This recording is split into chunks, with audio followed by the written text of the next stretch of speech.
नमस्कार, आज तक 24/7 न्यूज में आपका स्वागत है और मैं हूं आपके साथ निकिता श्रीवास्तव। आइए रुक करते हैं आज की तमाम बड़ी खबरों का। सेठ वीरेंद्र कुमार स्नातकोत्तर महाविद्यालय को बुंदेलखंड विश्वविद्यालय झांसी द्वारा क्षेत्र का नोडल केंद्र नियुक्त किया गया है। इस निर्णय से न सिर्फ महाविद्यालय की गरिमा में वृद्धि हुई है, बल्कि आसपास के दर्जनों महाविद्यालयों के छात्रों को भी सीधे लाभ होगा।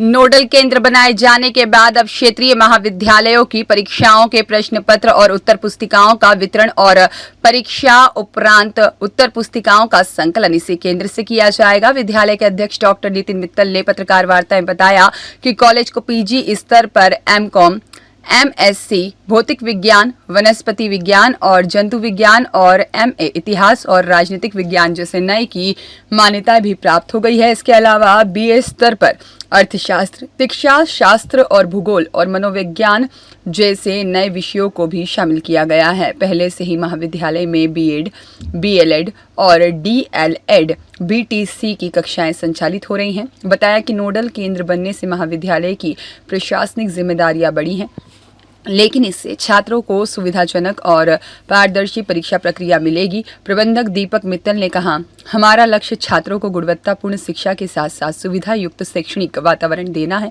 अब क्षेत्रीय छात्र छात्राओं को एमकॉम, एमएससी और एमए जैसे उच्च शिक्षा पाठ्यक्रमों के लिए शहरों की ओर नहीं भागना पड़ेगा। निदेशक पुनीत मित्तल ने कहा, महाविद्यालय अब स्नातक से लेकर परास्नातक तक बहु विषयक शिक्षा प्रदान करने में सक्षम है। हम जल्द ही व्यावसायिक और रोजगार परक कोर्सों की भी शुरुआत करेंगे। ये किस चीज को लेकर वार्ता की है?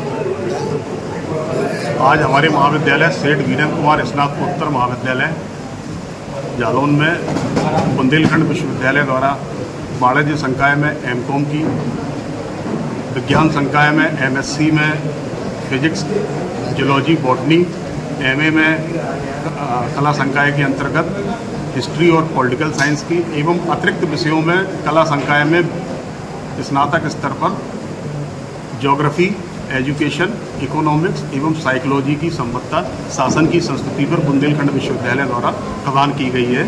तो इस अवसर में हम क्षेत्रवासियों का, नगरवासियों का, सभी पत्रकार साथियों का और सभी हमारे मिलने वालों का बहुत बहुत धन्यवाद, आभार व्यक्त करते हैं कि इसी तरह वो अपनी शुभकामनाएं हमें देते रहें ताकि हम और अच्छा प्रयास करके प्रगति करें। इससे जो है बच्चों को काफ़ी फायदा मिला होगा। लोग दरअसल हमने प्रयास किया है कि जो बच्चों के और छात्र हित में आवश्यक कोर्सेज हैं और अपने क्षेत्र में उन कोर्सों की कमी थी जिसके कारण बच्चों को सुदूरवर्ती क्षेत्रों में जाना पड़ता था। ऐसे कोर्सों पर प्रयास करके हम अपने नगर में लाए हैं ताकि नगर एवं क्षेत्र के बच्चों को उसका लाभ मिले। इरफान पठान की रिपोर्ट।